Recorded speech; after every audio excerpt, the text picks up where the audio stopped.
confirm that 56,661 people have now received a second dose. That's an increase of 6,540 from yesterday. And significantly, around a third of residents in older people's care homes have already received the second dose. And from Monday next week, we will start to publish that figure on a daily basis. Once again, I want to take the opportunity to record my thanks to everyone involved in administering the vaccines and everyone who is coming forward to receive them. Finally, the latest estimate of the R number will be published shortly.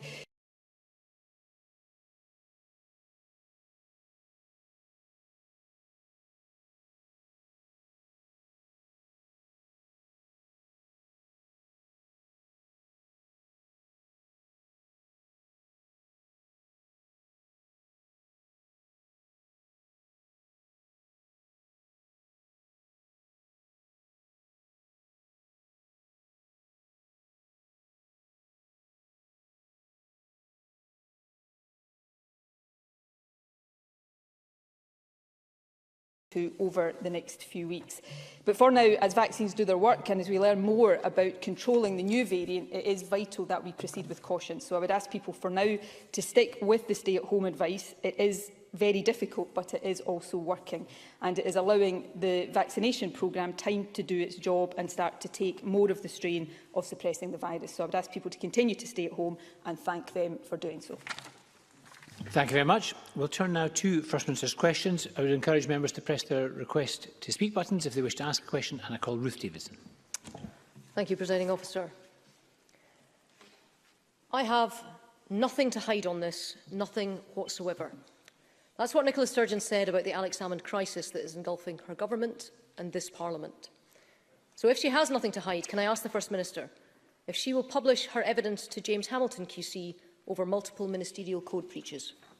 First Minister. I have no difficulty with my evidence to James Hamilton being published, but of course James Hamilton is currently considering that, and I think out of courtesy to James Hamilton it is firstly a matter for him as and when he wants to publish that. I think if I was to try to do anything that interrupted the proper investigation and process of that, I would understandably perhaps face criticism. So I have absolutely no difficulty with that being published. If James Hamilton doesn't publish it himself when he issues his report, that timescale of course is a matter for him, then I would be more than happy to consider publishing it afterwards. But what I will not do is seek to interrupt or interfere with the process he's currently engaged in. Ruth Davidson. On Monday, the First Minister summoned journalists to her office and challenged Alex Salmond to produce his evidence, only for the Crown to then demand that sections be censored.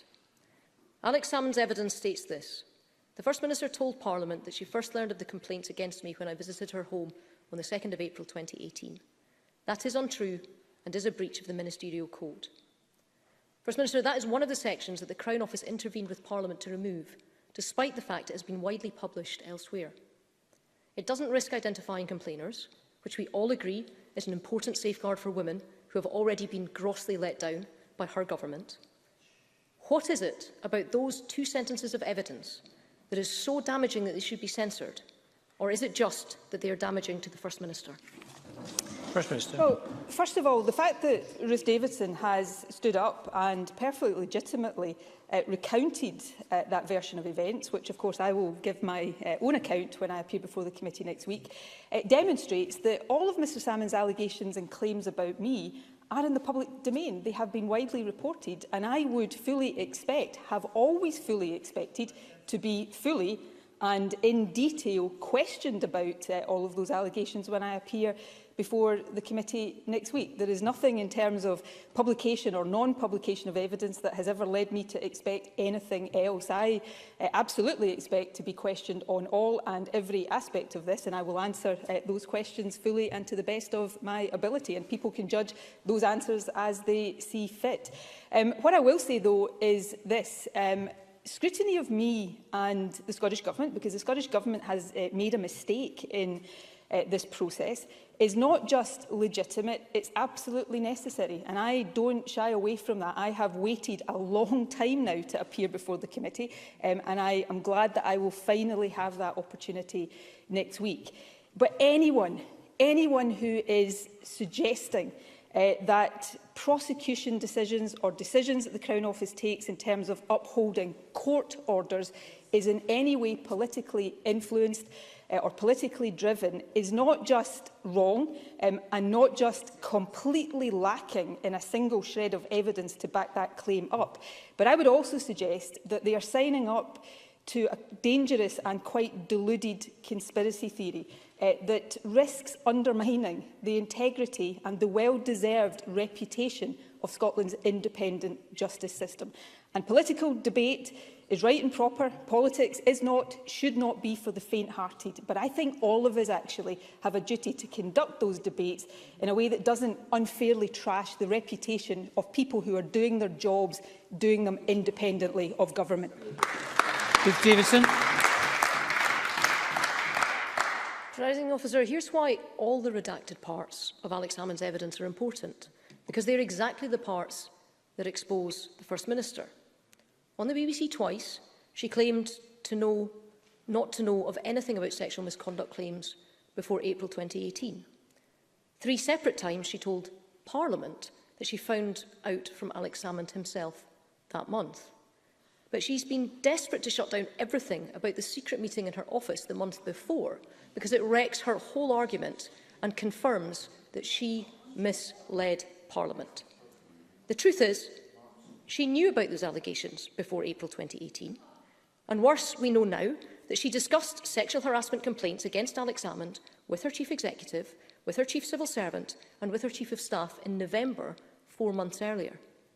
Does the First Minister understand why to the public, this looks like a cover-up when the exact evidence that's being redacted is the most damaging to her personally?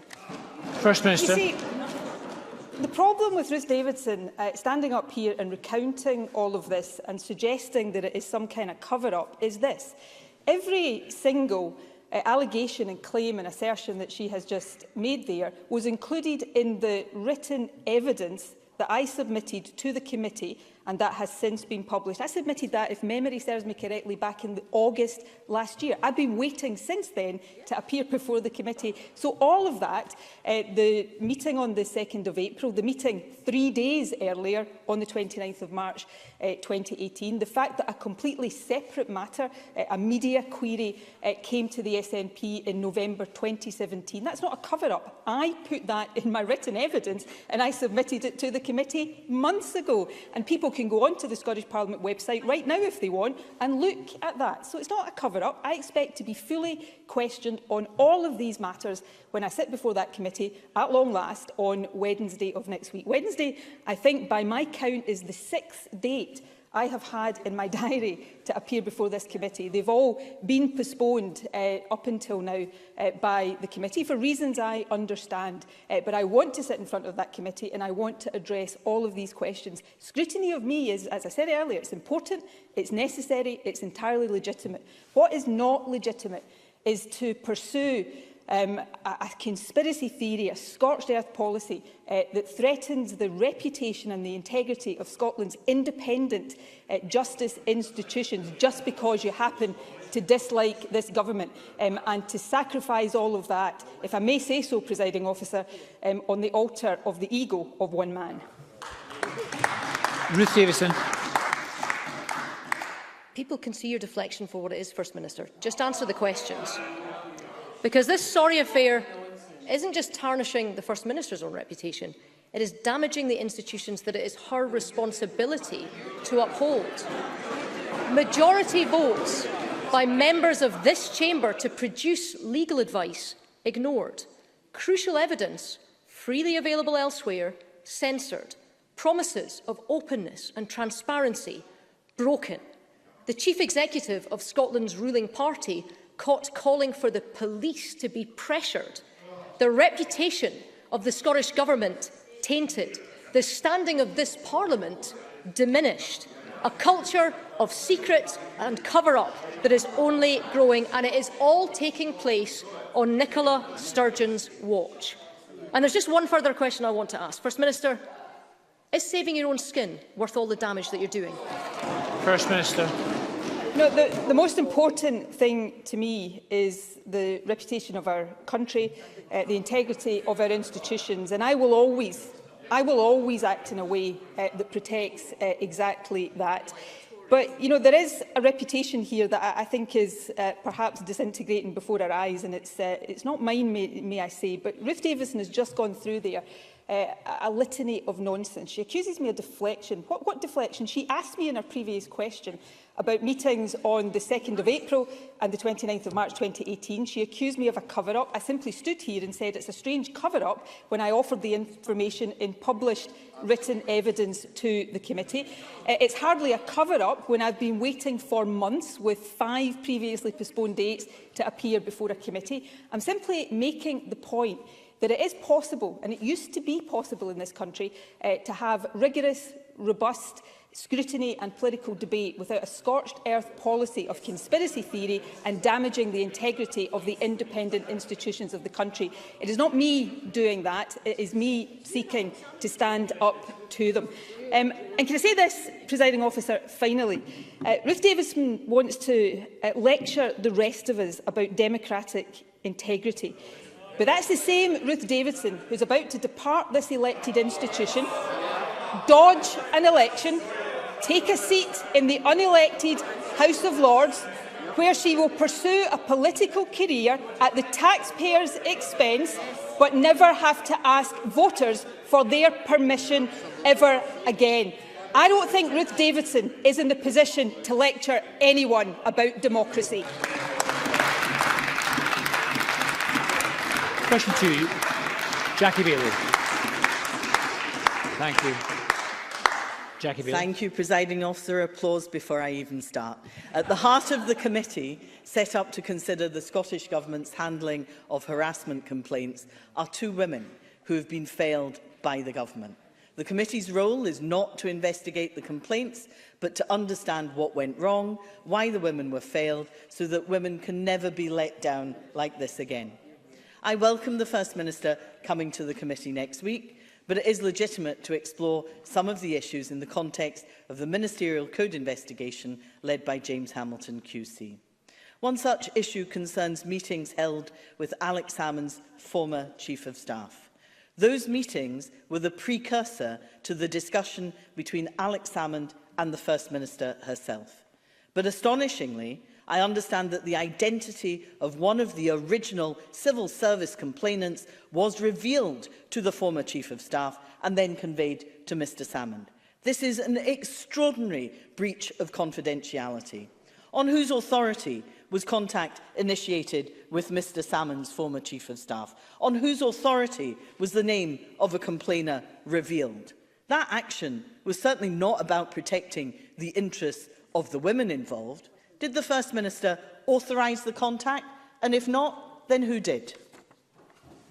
First Minister. I will answer all of these questions when I appear before the committee in detail, but it seems that Jackie Bailey is standing here before I've had the opportunity to sit before the committee and accepting at face value Alex Salmond's account of all of this. I do not accept Alex Salmond's account of much of this, which is why when I sit before the committee, I will go through in detail what actually happened and what did not happen. And I think that is the right and proper way of proceeding. Where I do agree with Jackie Bailey is that there are women at the heart of this. Women that I've been accused of hiding behind, when in actual fact what I am seeking to do is stand up for them, because their voices have been sidelined, their motives have been maligned, they have been accused of being conspirators in this whole process. And that's not only deeply unfair to the women concerned, I think that is deeply unfair to the efforts that I think most of us agree with to create a culture in Scotland where women feel that they can come forward with complaints. So I want the women to be at the heart of all of these discussions. But can I say to Jackie Bailey that accepting at face value the conspiracy theories and the account of the man that the women accused of harassing them seems to me to be quite a strange way of supporting and standing up for those women. Jackie Bailey. it is appropriate for the First Minister to come before this chamber and answer questions, because this, at the core of it, is about her judgment and her leadership. And absolutely, this is about the women who were failed by the government's botched handling of their complaints. Standing up for women takes more than warm words, Presiding Officer. But a complainant was named. That's not a conspiracy theory. A complainant was named. That is a fundamental breakdown in trust. It is beyond belief that anyone would tell the name of a complainant to the former Chief of Staff for Alex Salmond, which was then passed on to Mr Salmond. How on earth is that about protecting women? Because it is a gross breach of confidentiality. Given the First Minister's comments about Alex Salmond and his behaviour in her daily COVID briefing yesterday, why on earth did she repeatedly agree to meetings with him, even after she knew about the serious allegations against him? How was that helping the women who had complained? First Minister. Firstly, Alex Salmond claims that the name of a complainant was given. That is not the same thing as saying or accepting that that is the case. And these are exactly the matters that I will have the opportunity and many other matters to get into when I appear before the committee. And I will also explain why I met with Alex Salmond and, crucially, what I didn't do after I met with Alex Salmond, which was seek to intervene in the process or in any way sweep these complaints under the carpet. I heard Jackie Bailey give an interview some weeks or perhaps longer than that ago now. I think it was actually when my written evidence was published, where I had set out that one of the things Alex Salmond had asked me to do was to intervene to bring about a process of mediation. I declined to do that because I didn't think it was appropriate for me to intervene. I heard Jackie Bailey do an interview seeming to suggest that I should have done that. I should have intervened to bring about a process of mediation. So along the way here, I have faced accusations of collusion with Alex Salmond. I've faced accusations of conspiracy against Alex Salmond. Hopefully by the time I get to the committee, they'll have made up their minds which one it is they're actually seeking to accuse me of. The fact of the matter is, neither of these things are true. When I became aware of the complaints, I declined to intervene because I thought it was important a process happened. For somebody in my position, somebody hearing what my predecessor, close colleague, friend of 30 years was accused of, the easier thing to do, perhaps, and perhaps the thing in days gone by that would have been done, was to sweep these complaints under the carpet and not to allow them to be properly investigated. I opted not to do that, and whatever difficulties have happened since then, whatever pain has been caused to lots of people in this process, I don't regret not sweeping the complaints under the carpet, because that was the right thing to do. Jackie Bailey. There is an inconvenient fact here for the First Minister. And it's not what Alex Salmond claims. It's not about a conspiracy. It's the fact that the former Chief of Staff to Alex Salmond said that in one of these meetings, the name of one of the civil service complainants was given to him. Well, you know, it's interesting, Presiding Officer, the more noise there is from the SNP benches, the more I appreciate the difficulty they are in. There we go. See, it's starting again. Can I say this is an inconvenient fact, and it is extraordinary that that was revealed. But, Presiding Officer, this week, Scotland's democratic institutions have been exposed in their inability to hold this government to account. The Crown Office intervened with the Parliament, resulting in evidence being removed. Evidence that any one of us can currently access on reputable news websites. We have a government that has refused to cooperate, denying the committee access to the legal advice they obtained for the judicial review that cost the taxpayer £600,000. And the rush-through harassment policy lies on the shelf, gathering dust. It's not been used in the last 3 years, at a time when there are more complaints against Nicola Sturgeon's ministers than there were under her predecessor. We have seen this week that there is something rotten at the core of the SNP, and it is poisoning our democratic institutions. This isn't just about Alex Salmond. This isn't even just about the internal problems in the SNP. This is about the treatment of women in the future. So what is the First Minister going to do to make that right? First Minister. What is poisoning our democratic institutions, in my view, are politicians standing up and hurling assertions and accusations without a shred of evidence to back them up. And I think that's something all of us need to seriously reflect on. It's interesting, though, that Jackie Baillie stands up here and takes as gospel. I'm not sure when she became chief spokesperson for Alex Salmond, but she stands up in this chamber and takes as gospel every claim that Alex Salmond made. When Alex Salmond was standing here, she didn't believe a single word that he said. So why don't we allow all of these claims, Alex Salmond's tomorrow, mine next week, to be properly scrutinised by the committee? Hopefully they will be able to do that, and then people can make up their own minds. At the heart of this are women.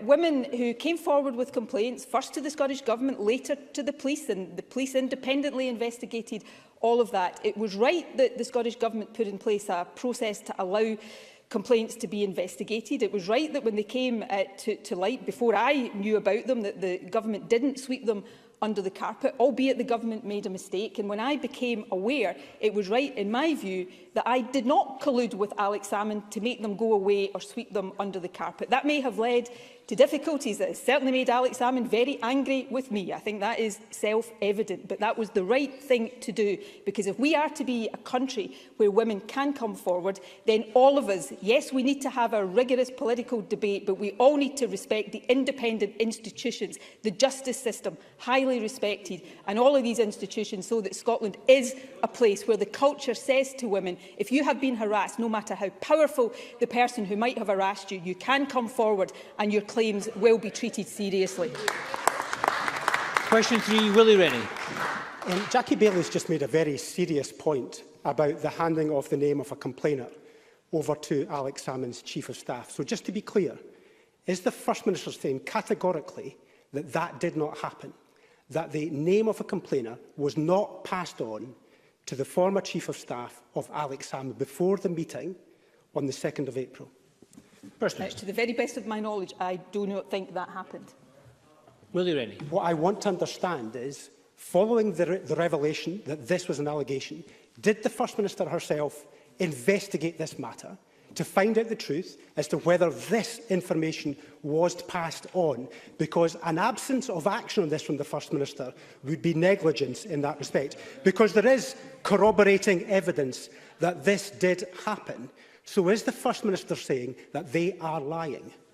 First Minister. It is not my belief that that happened, but there is a committee process underway right now. There is also a process separate to the committee where the independent advisor on the Ministerial Code is looking at all of these matters, and what I am doing is allowing these processes to take their course. I think that is the right and proper way for me to proceed. Thank you. Question number 4, Alison Johnson. Thank you, Presiding Officer.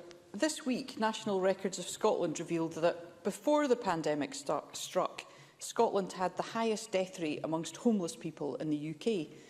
As we recover from the pandemic, we mustn't contemplate going back to the way things were, to a broken economy that allows too many to fall through the cracks. We have seen unparalleled efforts to tackle rough sleeping during this crisis, and of course it was pressure from the Greens that led to more support for tenants and the introduction and extension of the winter evictions ban. Now that it's clear that restrictions will continue for months, will the First Minister commit to extend the eviction ban to prevent more people becoming homeless, and will she commit to making a winter evictions ban a permanent fixture? First Minister. We've already extended the ban on evictions, and we will do that again should that require to be necessary. I think it's really important that people do have the protection against eviction, given the circumstances that we are living through. I've had discussions previously with Alison Johnson's colleagues, Patrick Harvey and Andy Whiteman, about the concept of a standing ban on evictions over winter months. We've had an open discussion about that. I think we come at this from the same perspective of wanting to reduce evictions and reduce homelessness. But there are differences of opinion about the effectiveness and the practicality of that. I think it's France that is often cited as the country that does this. There is evidence there that once the winter ban is lifted, as the country goes into spring, evictions spike again. So I think we need to look at these things properly and in balance and decide what is the best way of protecting people from eviction and indeed protecting people from homelessness. And I certainly am open-minded to those discussions. Alison Johnson. Thank you. Of course, Presiding Officer, housing is a human right, yet homeless figures show a system that still gives better protections to property investors than vulnerable people. We stand on a rising tide of poverty, which has been exacerbated by the pandemic, but unless we shift our priorities, we'll build a recovery that makes things worse, not better. And that's why in this year's budget it's vital we direct support to our communities. The Scottish Government was on track to miss its own child poverty targets even before the pandemic hit.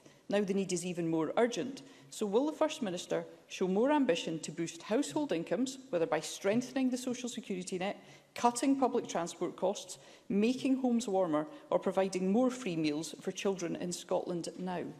First Minister. Well, we're already taking action across most of these issues.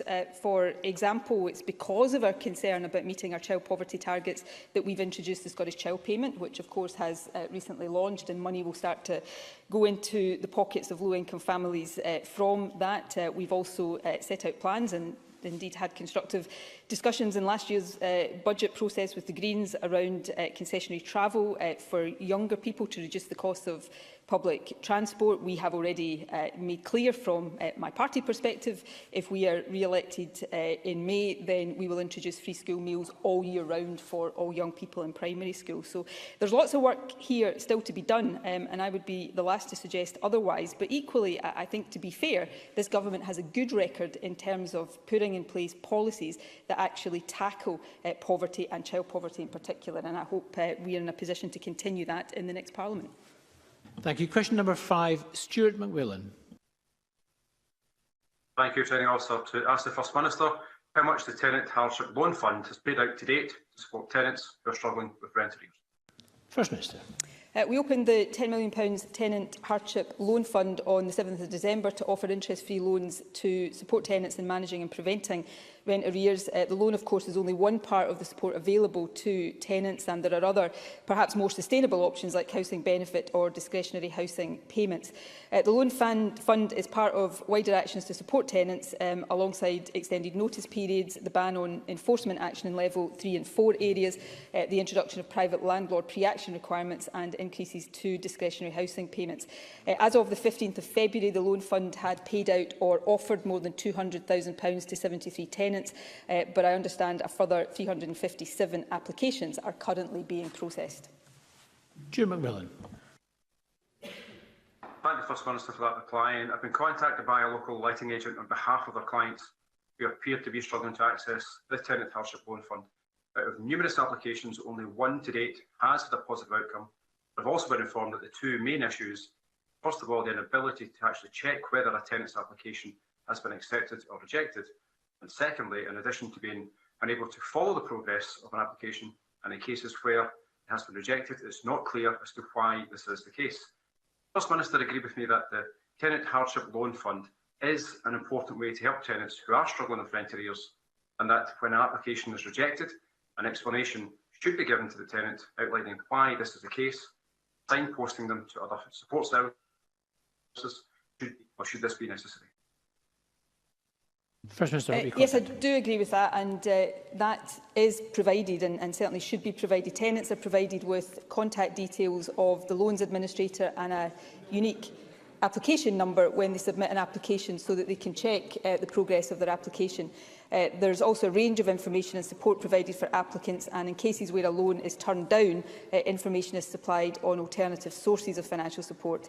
I'm sorry that Stuart McMillan's constituents have not had successful applications. However, most rejected applications are due to unaffordability, which is why I will stress again that while this fund is an important source of additional help, there may be longer term and more sustainable forms of support that are more suitable for people facing arrears. Thank you. Question number 6, Jackson Carver. To ask the First Minister what the anticipated outcomes and timetable are for the case record review into mesh implant surgeries, which is being led as moderator by Professor Alison Britton. First Minister. The review is based on a restorative justice model and will give women the opportunity to set out their concerns and have these reviewed by a panel of clinicians in a respectful manner. In each case, the outcome will be determined by expert opinion and consensus, and the moderator will meet with each woman to discuss the findings. Clearly, I can't prejudge what the outcomes will be in each case, but the review is intended to help the women who take part. The length of time the review takes will depend on how many women come forward, but I hope that as many women as possible will be able to benefit. Jackson Carlo. This review follows directly on from the meeting the First Minister held at my request with mesh implant survivors in November 2019. Now, everyone understands that the pandemic has inevitably delayed progress since, but the hopes and expectations for this review cannot be understated. It's clear that a resolution of this issue will carry on into a third Parliament since the petition was heard in 2013. Now, last week, together with Alec Neil and Neil Finlay, I met with Professor Britton and campaigners. Professor Britton shares concerns regarding the terms of reference, for example, the seeming ability to amend patient records without reference, and if she has not already done so, she intends, I understand, to propose variations. At the same time, Dr Wael Agger, the clinician who most inspires the confidence of mesh women, and who originally declined to participate in the review because of his own reservations regarding the terms of reference, has intimated that were they to be amended, as Professor Britton and the survivors hope, he would now agree to participate in the review. Now, amending the terms of reference and having Dr Agger join the review team would more than anything else, First Minister, secure the support and confidence of all these women. We can't let them down again. Will the First Minister to commit to making both things happen? First Minister.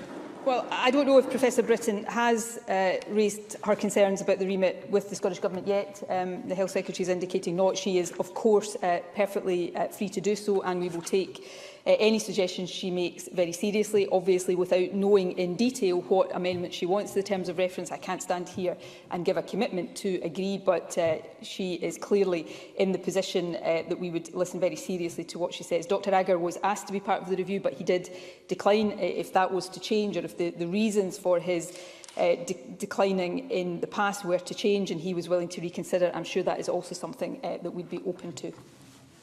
Thank you. Question number 7, Rhoda Grant. To ask the First Minister how the risk of COVID-19 transmission within Scottish courts is being mitigated in light of the increase in prisoner testing positive in the prison estate. First Minister. Well, the Government has provided funding to help protect the safety and well-being of everyone coming to a court. We've provided funding for remote High Court and Sheriff Jury centres to help restore pre-COVID court capacity, and also funding to develop court technology. Obviously, how all of this works in practice is an operational matter for the Scottish Courts and Tribunal Service. Extensive risk assessments have taken place in all buildings, with guidance for staff and court users regularly updated to reflect the latest public health advice. No accused person who has tested positive, has symptoms or is self-isolating is being brought to court. The coronavirus emergency legislation also enables accused persons to be excused from attending procedural court hearings, and for trial time limits to be extended where necessary. And any accused appearing from police custody with COVID concerns joins the court custody hearing by video link from the police custody unit. Rhoda Grant. The First Minister will be aware of concerns from solicitors regarding unsafe working conditions in courts. A number have caught COVID-19 and have also passed it on to loved ones at home. The outbreaks in prisons and the huge increase of numbers of prisoners having to self-isolate, it will only be heightening their concerns. Some solicitors, understandably, are now refusing to meet clients in their cells because it's unsafe and they need to protect themselves and their loved ones. Given that we already have huge backlogs in our courts, this is creating further delays. So can I ask what the First Minister is doing to investigate how those infections have occurred in the court and prison systems, and what she's doing to ensure they are safe? Minister. Well, safety is paramount. In terms of outbreaks that we've seen recently in prisons, I was discussing this earlier this week with the Chief Medical Officer. One of the concerns, and it's a concern that is being monitored, and I wouldn't say that there is a definitive understanding of it yet, but one of the concerns about the new variant of COVID is its rapid spread within institutional settings, and that appears to be an issue of concern in prisons right now, and is something that is under ongoing review. In terms of safety of people who attend court settings or of lawyers visiting prisoners in prison, these matters, of course, have to be taken very seriously by the Scottish Prison Service, and in terms of courts, by the Scottish Courts and Tribunal Service, which is why some of the steps that I outlined before are so important, and they must keep up with latest public health advice to make sure that the risks of transmission are being minimised. The final point I would make applies here, and to outbreaks wherever they are occurring. At the heart of all of this is the ongoing necessity to suppress the virus and keep it as low as possible, and that takes all of us to avoid it getting into institutions, to avoid it spreading to different places, and that is why the cautious approach that we're taking right now remains so important. Thank you very much. We'll turn now to supplementary questions. Alistair Allen, to be followed by Miles Briggs. Alistair Allen. Presiding Officer, I spoke at the weekend with constituents from the Isle of Barra who had only had one ferry from the mainland in the previous 10 days. This had meant that perishable essentials such as bread and milk were several days old on arrival after travelling a convoluted route through other islands. The islanders faced a similar situation last winter due to a lack of resilience in the ferry fleet during the winter refit season. So can I ask the First Minister what action can now be taken, such as potentially chartering other vessels, additional vessels, to ensure that residents in Barra and elsewhere do not face such levels of disruption to lifeline services in future?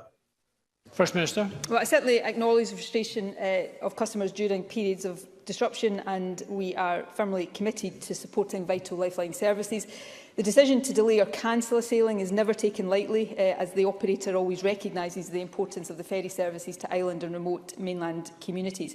The prolonged recent severe weather has caused a lot of disruption to sailings that has been further compounded by technical issues.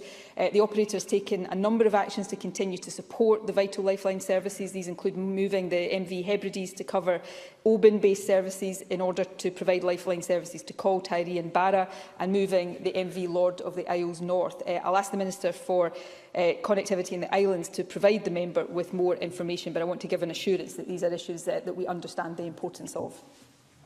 Thank you. Miles Briggs, to be followed by Jenny Mara. Thank you, Presiding Officer. This week, Dr Hector Charlworth, the former director of the Princess Alexandra Eye Hospital here in Edinburgh, said that the Scottish Government's withdrawal of support for a proposed replacement appeared to be driven by savings of money rather than concept of care for eye patients in Edinburgh. He described SNP cuts to NHS Lothian as an act of vandalism. Dr Charlworth has warned that we should expect people who have to travel longer distances for treatment to have worse outcomes, with more people risking blindness. Does the First Minister actually believe that it would be acceptable for Scotland's capital to lose specialist eye services, and for indeed Edinburgh to become one of only a few cities across this country, across the UK, to not have an eye hospital? Will she think again, and on behalf of people who I represent in Edinburgh, this cannot happen and must be an election issue if this government will not think again on this key issue? First Minister. Well, what I would say is this is a really important issue. I have somebody within my own family who is dependent on eye, and has been for a long time, eye services within Edinburgh. I know how important these services are. It's not the case that the Scottish Government has withdrawn support. We've asked NHS Lothian to look again at the proposal, and we will continue to discuss with NHS Lothian how we can move forward on a sensible basis. Of course, it's important that Edinburgh has fit-for-purpose, state-of-the-art services for people who need them in terms of eye care, and that's what we are committed to working with NHS Lothian to ensure. Thank you. Jenny Mara, to be followed by Christine Graham. I asked the Chief Executive of NHS Tayside last week at the Audit Committee if he could guarantee the long-term future of the breast cancer service in Ninewells. He said he couldn't. My fear, and the fear of oncologists who are now being re-employed by world-leading cancer centres, is that women in Dundee will not travel to Edinburgh or Aberdeen for breast cancer treatment. If they can't get treatment in Dundee, they will go untreated. The demise of this service started with a prescribing query, then a ream of government whitewash reports taking the official line despite scientific evidence to the contrary. Now, women in Dundee may not get the cancer treatment that they need. Let me ask the First Minister now, will she commit to the long-term future of a breast cancer service in Dundee?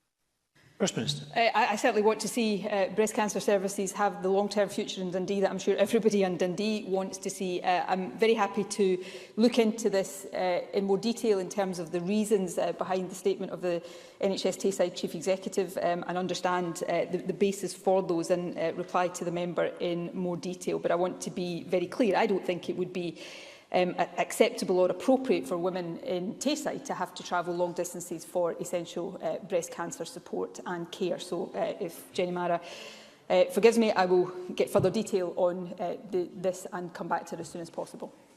Thank you very much. Christine Graham, to be followed by Maurice Croy. Thank you very much, Presiding Officer. First Minister, as we know, spring is in the offing and thoughts turn to gardening, which is good for the soul in these tough times. I declare an interest.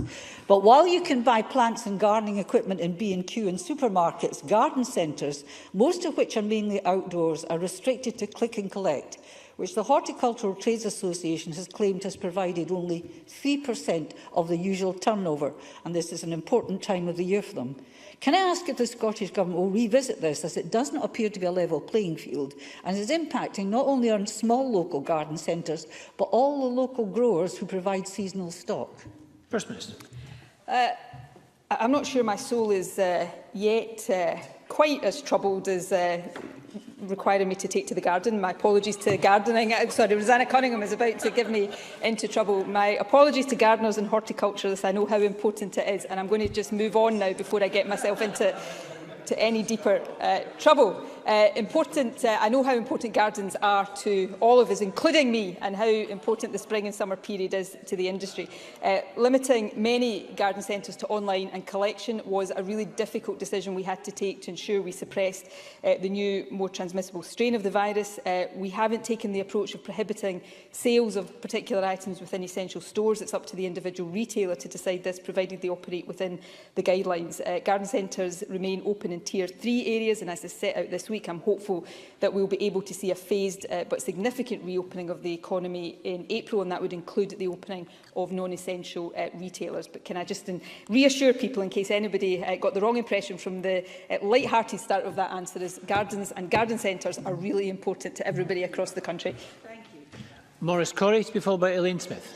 Presiding Officer, a key recommendation in the report produced by the Citizens' Assembly last week is that it should be the health experts who lead the current daily COVID briefings held by the Scottish Government and not the politicians. Does the First Minister accept this recommendation from the Citizens' Assembly? First Minister. You see, I struggle to work out what the Tories want. I mean, one hand they're always saying to me, concentrate on COVID, concentrate on the day job, and then on the other hand they're saying stop doing daily briefings to give the people of Scotland the information that they need. I don't know if that's what the Tories think I should do. Is that equally what they think Boris Johnson should do? I mean, I saw the UK Education Secretary lead a briefing last night. I've seen the Health Secretary in the UK, and Boris Johnson does it regularly. I think it's really important in a public health crisis that people get politicians who stand up, take responsibility and are accountable, joined with public health experts who add that important information. Obviously, we're going into an election period, and I take my responsibilities to ensure that election period is conducted properly and fairly, very seriously, and that has implications, of course, for how we proceed on the COVID briefings in that period. Elaine Smith, to be followed by Alec Neil. Thank you, Presiding Officer. On Tuesday in Parliament, the First Minister mentioned a specific date, saying that she hoped communal worship would restart on April 5th, the day after Easter Sunday, but she then went on to suggest this could potentially be a few days earlier, which might then be in time for important religious festivals such as Passover and Easter Sunday, which is, of course, the greatest Christian feast day. If the First Minister is not going to allow immediate reopening of places of worship, to give Scottish Christians and other faiths equality with the rest of the UK, will she at least now confirm what date she intends to allow them to reopen? Will she base access on the size of the church or premises and not an arbitrary 20 people? And confirm that meaningful discussions are taking place with religious leaders about this? First Minister. Yes, constructive discussions are taking place. What I said on Tuesday is that I recognised that the 5th of April date fell just after, not just Easter, but Passover, and therefore we would take account of that. So it would be, assuming that phase of reopening can start, it absolutely would be the intention to allow places of worship to open in time for the full Easter weekend period. And I, in terms of discussions with faith leaders, I later that afternoon had discussions with the moderator of the General Assembly of the Church of Scotland and confirmed that to him. In terms of the restrictions, in terms of numbers, we will need to do some careful consideration to see what the state of the virus is, because this is about keeping people safe. We want people to be able to go to churches to worship, but obviously we want people to be safe from COVID as well. But if we are able to do that phase of reopening, then of course we will ensure that it happens for places of worship in time for these really important religious festivals. Thank you. Alec Neil, to be followed by Edward Mountain. Thank you very much indeed, Presiding Officer. Can I ask the First Minister, further to Jackson Carlow's question about the Britain review on mesh records, if she will give an undertaking that this review will not in any way, waiting for the results of that, hold up any decision on the need for NHS funding for those women who need urgent mesh removal procedures to be undertaken by Dr. Veronicas in the United States of America. First Minister. I'll certainly give an undertaking that we won't hold up any urgent treatment or funding for urgent treatment that any woman needs because we're waiting for a review. Obviously, the issues around Dr. Veronicas and access to him in America or him coming here have been long-standing, and there may be a variety of different ways in which we need to support women, but we will not hold up appropriate decisions for women in order to wait for the conclusion of a review. Thank you. Edward Mountain, to be followed by Pauline McNeill. Thank you, Presiding Officer. First Minister, all those affected by bullying within NHS Highland feel cheated that this Parliament has not found the time that was indeed promised to debate the Sturrock report. Now, I am still being contacted by former and current members of NHS Highland asking how they register for the healing process. Does the First Minister therefore agree with me that the deadline of tomorrow for registering should be extended to ensure that no one who has suffered bullying and harassment within NHS Highland is excluded? First Minister. I'm happy to look into that specific point, obviously urgently, because it relates to the deadline of tomorrow, but I would not want anybody to be excluded, so take it from that I'm broadly sympathetic to what you have said there, but I need to check the detail of that. On that, I'm looking to the Health Secretary. She's indicating to me that she has undertaken to come back before Parliament stops for the election to give a further update. If the Parliamentary Bureau wants there to be a debate and time can be found for that, I certainly see no reason why that would not be the case. Of course, it is right that that should come from government, but I say simply as a statement of fact that opposition parties have time where they can choose what is debated in the Parliament as well. But I'll ask Graham Day, Minister for Parliamentary Business, to discuss with business managers whether there is both an appetite for and time in the remaining schedule to allow such a debate to take place. Thank you. Pauline McNeill, to be followed by Joan McAlpine. The Joseph Rowntree Foundation found that 45% of those living in the private rented sector's incomes had dropped by 45%, and also of that group, 58% borrowed or used up their savings. In a month's time, renters will face eviction as protections will end. And with those figures in mind, First Minister, will the Scottish Government extend the eligibility for discretionary housing payments to low earners and not just those on benefits? Or if the Scottish Government would consider providing grants for those in the most acute need rather than loans, because many people may not have the means to repay those loans, and you can see the obvious consequences of this in the short and longer term, that more people may face eviction if we don't act now. First Minister. So I'll consider all these things. I've already covered some of this in my responses, partly to Alison Johnson, but also to Stuart McMillan, about the Housing Loan Fund. and I made the point there that not everybody is able to take a loan and have the ability to repay that, so there needs to be other sustainable ways in which people can have support. Discretionary housing payments is one of those ways. We look often at the quantum of support that's available through discretionary housing payments, and I will certainly take away the request to look at the eligibility. We are very serious about seeking to help people that are in this position. There's a range of ways in which we already do it, but if there are additional ways that we can find and implement, we will certainly do so. Thank you. Joan McAlpine, to be followed by Liam Kerr. Thank you very much. The mobile testing units in Dumfries and Galloway have been doing an excellent job under difficult circumstances. However, I have been approached by a constituent working there who has told me that they are not classified as frontline health workers and so are not in a priority group for the vaccine. Given that they are close to infectious people, albeit with full PPE, does the First Minister believe that perhaps the JCVI has not got this quite right? First Minister. No, I think the JCVI have got things broadly right and we accept the recommendations, but where I agree with Joan McAlpine is that we have to look within these broad categories to see whether there are any additions to the broad categories based on the circumstances of people. So earlier this week, I think, and this is an issue she has raised before, we took the decision to add people with mild or moderate learning disabilities to cohort 6, and there's a similar issue here. Obviously, we hugely value the ambulance services contribution at the front line of the response to the pandemic, and that includes in Dumfries and Galloway. Staff at symptomatic test sites are regularly within the vicinity of people who have COVID, so we have taken the decision to include the symptomatic test site staff in the JCVI classification of frontline health and social care workers, and I can confirm that these workers will shortly receive invites to be vaccinated. Thank you. Liam Kerr, to be followed by John Mason. Thank you, Presiding Officer. Last week, I asked the First Minister if she would consider whether offshore workers returning from overseas could quarantine at home to avoid spending, in one case reported to me, up to 75% of their salary in 10 days of their 14 field break in a hotel. This morning, it was announced that certain workers returning from an installation in the North Sea could potentially stay in their own home. So, could the First Minister confirm the rules for oil and gas workers returning from overseas? Will they still be required to quarantine in a hotel? And if so, is there any prospect of a further review in the near future which would permit self-isolation at home? First Minister.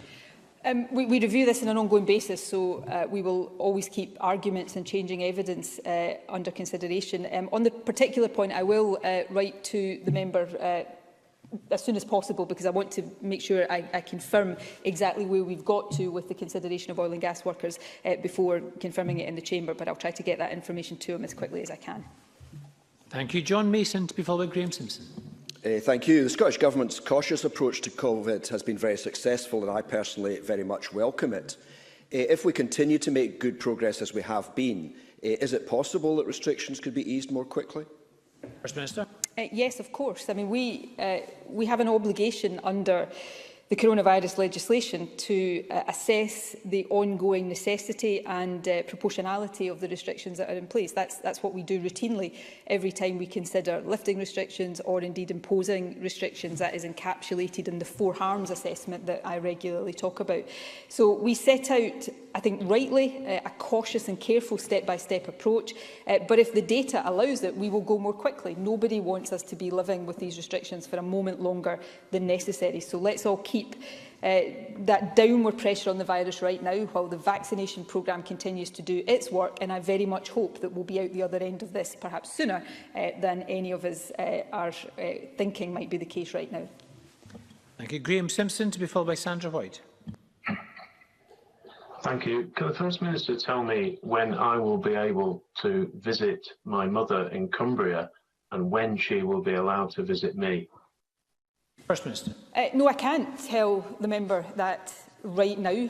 I desperately wish I could, because I absolutely understand how desperately difficult it is for people unable to see and hug and interact normally with loved ones. I appreciate his relatives are on the English side of the England-Scotland border, but many people within Scotland right now, I can't visit my mum and dad because they live in a different local authority area. So we all understand this and want these restrictions lifted as quickly as possible. But if I was to give a date right now, I wouldn't be giving that date based on any assessment that I could properly back up. I hope to be in a position position to do that soon, and I will do it just as soon as it is possible. Thank you. Sandra White to be followed by Jamie Green. Thank you, President Officer. First Minister, earlier you mentioned about the rapid spread of COVID in prison. On that basis, can I ask the First Minister what guidance has been issued to lecturing staff in the return to face-to-face teaching, working within the Scottish Prison Service to ensure their health and safety? Well, education provision is essential for rehabilitation. The Scottish Prison Service has a contract with Fife College to provide education services. These were suspended following the decision by Fife College to furlough staff from 18th January to 12th February this year, but they've now resumed in all establishments with the exception of HMP Dumfries and HMP Greenock. All those working within prisons are required to follow the Prison Service pandemic plan and are subject to health and safety assessment. More generally, we've published temporary lockdown guidance for colleges, universities and student accommodation that applies to on-campus and off-campus activity, and this guidance states that institutions should ensure that only those staff who are required to support essential activities are requested to attend in person and for no longer than necessary. Thank you. Jamie Green to be followed by Gordon MacDonald. Thank you, Presiding Officer. Last week, this Parliament asked the Government to urgently release the OECD report into Scottish education, currently sitting on Ministers' desks. This week's worrying attainment figures, I think, perfectly illustrate why it's vital that this Parliament has a chance to scrutinise those findings before dissolution. Can I ask the First Minister, quite simply, will it be released anytime soon?